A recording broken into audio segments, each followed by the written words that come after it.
Hello everyone, welcome back to my channel. आज हम अपने इस सेगमेंट में बात करेंगे how to identify your N95 mask.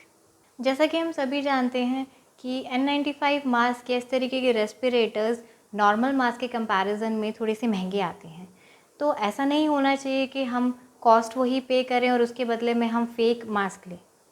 N95 mask को आइडेंटिफाई करने के लिए कुछ टेस्ट बताए गए हैं, जिसमें से कुछ टेस्ट काफ़ी फेमस हुए थे। जिसमें से एक है कैंडल ब्लो टेस्ट। उसमें आप मास्क को फेस पर लगाते हैं और सामने कैंडल रखते हैं और एयर ब्लो करी जाती है। अगर उस एयर से अगर कैंडल बुझ जाती है तो मतलब वो फेक है, और अगर नहीं बुझती है तो मतलब वो ठीक है।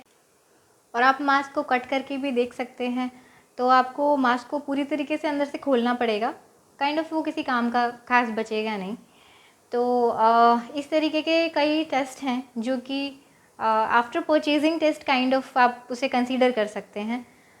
उसके लिए तो यही हो जाता है कि आपने पहले एक अमाउंट पे कर दिया, आपने मास्क ले लिया, उसके बाद में अब आप घर में बैठ के टेस्ट कर रहे हैं कि वो मास्क अभी ठीक है कि नहीं है, करेक्ट है, फेक है। तो बट आपका जो अमाउंट था वो तो आपके अकाउंट से डिडक्ट हो ही गया। कई सारी वेबसाइट्स ऐसी भी हैं जो आपका मास्क एक्सचेंज कर देती हैं अगर आप कोई कंप्लेंट करते हैं कि ये फ़ेक है या कुछ और है। बट कई वेबसाइट्स ऐसी भी हैं और कई बार ऐसा ऑप्शन, कई बार जब स्टॉक में नहीं होता है उतना तो ये ऑप्शन भी अवेलेबल नहीं होता है।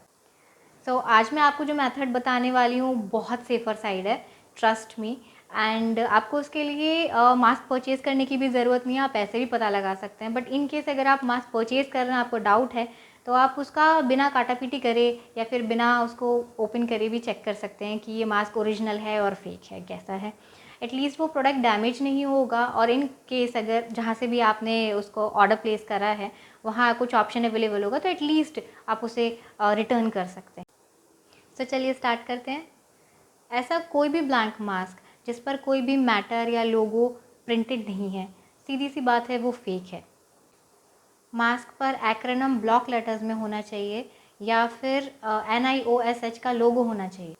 NIOSH is national institute of occupational safety and health.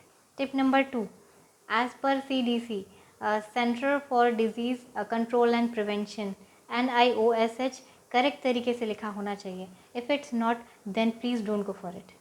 So tip number 3, brand name and the name of brand manufacturer and the registered trademark clear तरीके से बिल्कुल मेंशन होना चाहिए। अगर वो मेंशन नहीं है और आप वो ब्रांड नेम चेक करना चाहते हैं तो पॉइंट टू बी नोटेड, आप CDC इंडेक्स पर जाकर वो पर्टिकुलर ब्रांड चेक कर सकते हैं कि वो NIOSH से अप्रूव्ड है या नहीं।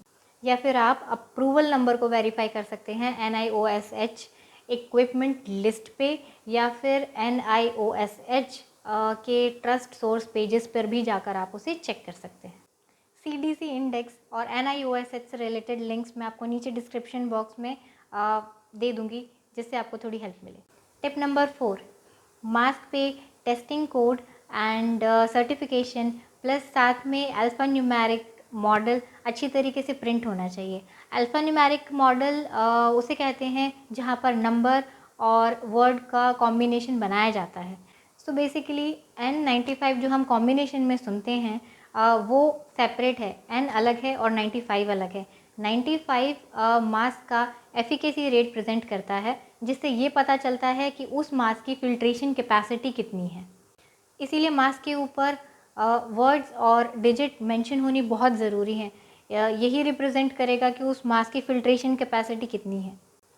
सो now I have few more tips for our sellers और रिटेलर्स, बिकॉज ऐसा ज़रूरी नहीं होता है कि हर बार जो विक्टिम हो वो एक कस्टमर ही हो। एक रिटेलर का बंदा भी बेचारा विक्टिम हो सकता है।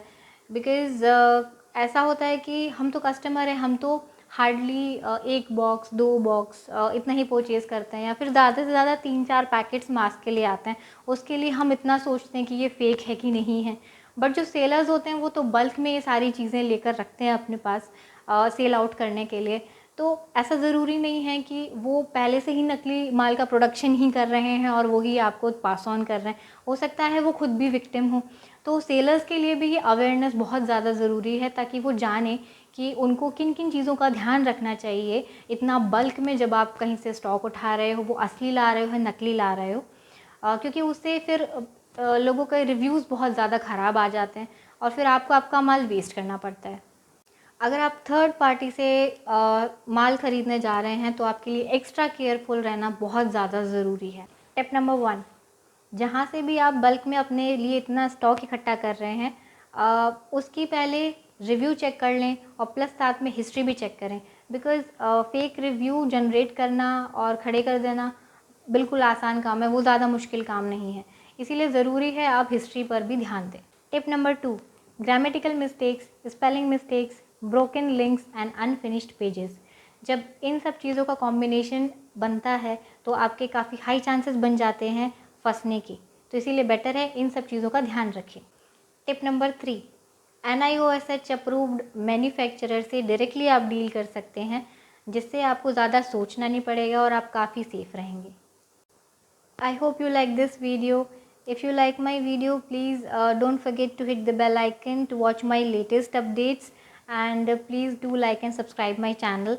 And if you have any queries, so please drop your suggestion and queries in my comment box.